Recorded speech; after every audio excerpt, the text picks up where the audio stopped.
Hello everyone and welcome to a video strictly about force feedback and wheel settings and wheels in general. It's very important if you aim to be quick on any game or any sim, apart from Forza, which you use a pad for obviously. So I'm going to run you through my history and I'm going to quickly run you through my settings I use now. Hopefully it helps, but it's a very important thing and it can cost you a lot of time on a given game or sim. Alright then, let's get straight into it. So my first ever wheel in the sim racing career I've had was a Logitech G920 with the pedals that comes with it as well, and you know what, it was alright. It was a wheel that it got me into it. It had a decent amount of force feedback compared to anything I'd used before. It's better than a pad, and I was playing Project Cars and Project Cars 2 really with that wheel, maybe a bit of F1, I think it was 2017 at the time.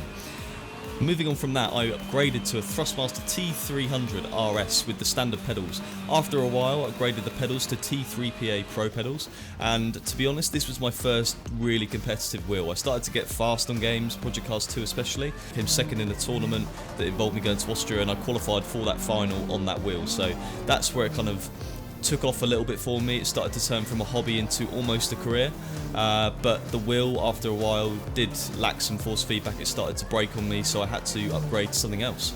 And up until this point I was pretty much a complete noob. I'd not used any force feedback settings or changed anything. It was all running default stuff. So I mean, noob's quite a rude word, but yeah, that's basically what I was. And I had to upgrade to something a bit more high-tech, a bit more force feedback involved with it, and it gave me a bit more detail. So what I decided to do was get my first ever Fanatec wheel, which I still use today, and that's the Fanatec Club Sport V2.5 with V3 pedals. In conjunction with the V2.5, I also use the CSL Elite Fanatec wheel. I have the standard CSL Elite pedals with a load cell, and I've got the Formula Carbon rim on both of them. So I think the V2.5 is slightly better, more detailed, a little bit more force feedback.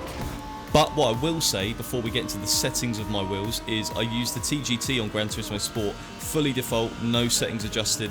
It's just probably the best wheel for Gran Turismo. I think it obviously was designed for that game, but I can't give you settings for that because I don't change anything. So yeah, let's move on to giving you the settings for my two Fanatec wheels. So the 5 games/sims I'm going to give you the force feedback settings for are F1 2019, Project Cars 2, iRacing, R-Factor 2, and Assetto Corsa.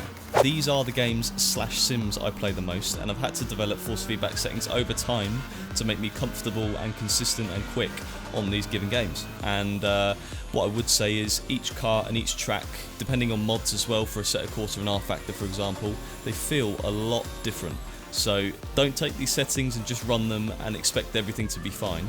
You might find on a certain mod or a certain track that the force feedback's far too strong or far too detailed or not detailed enough. So what you can do is there's a link in the description linking to a Fanatec video, and it shows you what each setting does in terms of your feeling on the track. So yes, do make sure you go and check that out. But I'll show you the settings for the V2.5 with the V3 pedals, and as you can see in front of you, settings 1 is for F1 2019, 2 is for Project Cars 2, iRacing is number 3, R-Factor 2 is number 4, and then for settings 5 is Assetto Corsa. So that is with the V3 pedals, the V2.5 bass, and a Formula Carbon rim. And so for the CSL Elite, it's the same in terms of which setting represents which game. For those of you that own a CSL Elite, you'll know you get 3 types of washers, 65, 85, 95.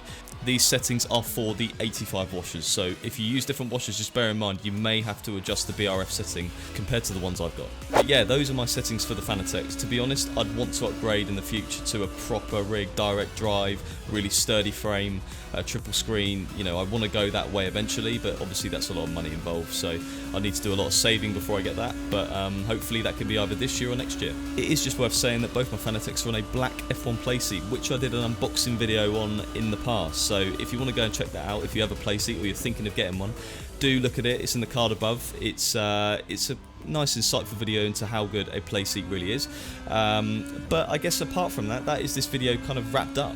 Hope you enjoyed it. I hope you found it helpful.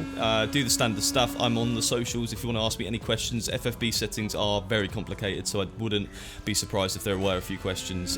You always have the comments below, but I'm at Twitter and Insta at VoloceJames. Do like the video if you liked it. Sub to the channel. I'd appreciate that massively. But I guess until the next video, I'll see you soon.